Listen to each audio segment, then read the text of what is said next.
So I recently posted a response to Aranis's Bataille and inner experience being atheistic, and it's gotten me stuck on this idea of um, how crucial the question of religion seems to humanity's current struggles.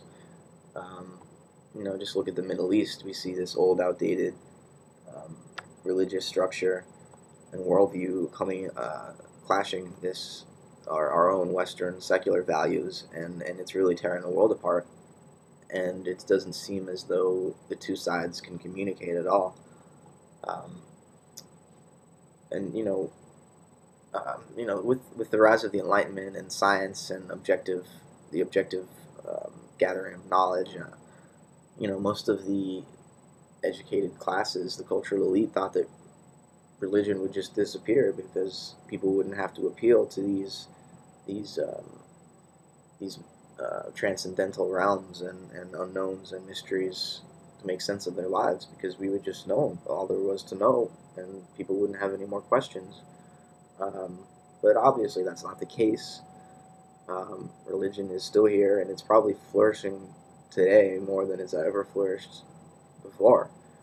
Um, I don't know if a lot of the religious expression today is what I would consider genuine. A lot of it seems to be more fundamentalist, literalist, both in the Muslim world and in the Christian world in America. You see that with the rise of evangelical Christianity. This is more of um, a political expression to me than a religious expression. Both the Islamic extremism and fundamentalism and the Christian fundamentalism. It's more of a political thing than a religious thing. I see it. But still, it's people relating to life in terms of some transcendental being or realm. And so that seems central and very important to human life, and it's not something that we can get rid of. It's something that we have to learn to relate to in a healthy, nonviolent, um, and creative way. Um, so, some time ago, I wrote a response to Richard Dawkins' brand of atheism, um, and I wanted to read a little bit of it. Um, I don't find his way of going about um, this problem of religion um, valuable. I don't think he's adding anything good to this struggle. I think he's part of the problem, actually. But let me read a little bit here. I have not read Dawkins' latest book, The God Delusion, but I'm sure I agree with most of what he argued for in it. The idea that a personal God is responsible for the creation and maintenance of this universe, that he answers prayers and passes judgment upon the deeds of men, is childish indeed, the leftover of pre-modern humanity's lack of intellectual freedom, and hence its dependence on the dubious and dogmatic claims of a learned ecclesiastical authority to quell fear of the unknown, much like a mother may lie to her child to keep it from worrying about what it cannot yet understand. Such beliefs have contributed to some of the greatest human tragedies in all of history, and in fact continue to do so up until this very moment.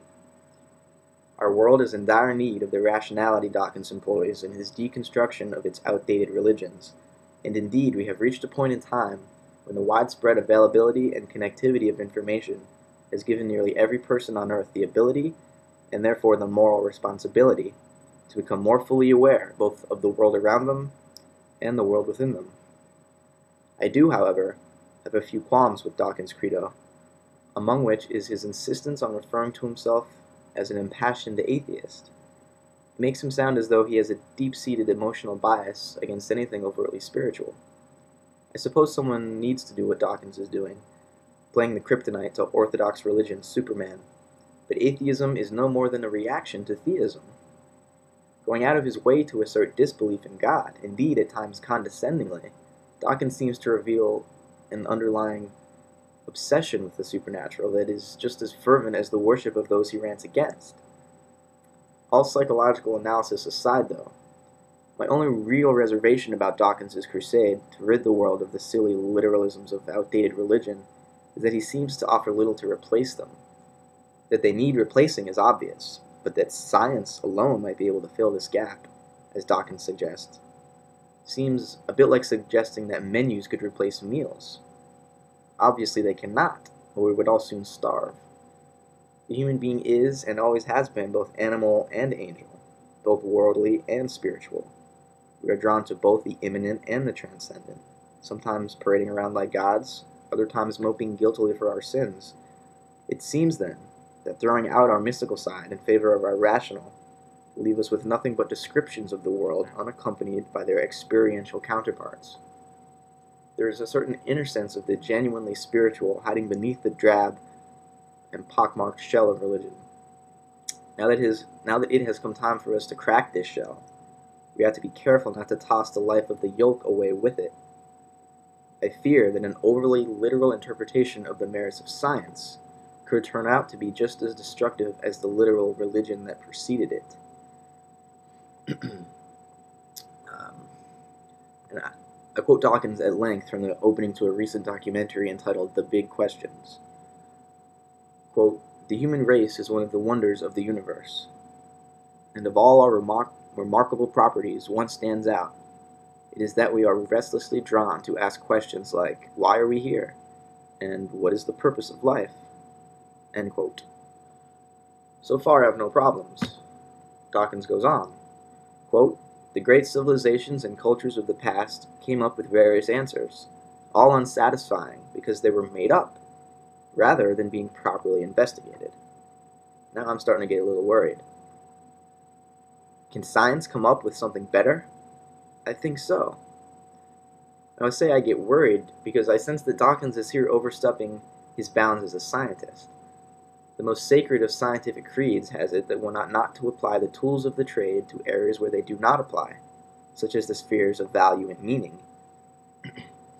Despite Dawkins' protest that civilizations and cultures past were somehow mistaken in their made-up beliefs about the purposes of life, science can in no way escape a similar type of subjective construction when it attempts to build its own models of the world.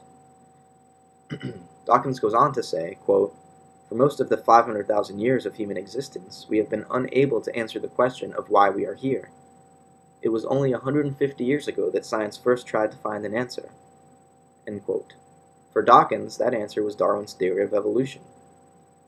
I would like to suggest, though, that Darwin's theory is just one, albeit the most recent and admittedly the most empirically verifiable, in a long line of cultural mythopoeia. Every age has its own conception of the ultimate. For the people of classical Greece, the gods of Homer's epics were just as real as the particles and energies of the modern scientist. Neither Grecian nor scientist has ever actually seen either. Both will undoubtedly testify to having a direct conceptual experience of each. As Voltaire once put it, if God did not exist, it would be necessary to invent him. Human beings are indeed inexplicably drawn to asking big questions. It seems, though, that this drive is overshadowed by our even greater desire to provide big answers, oftentimes without merit.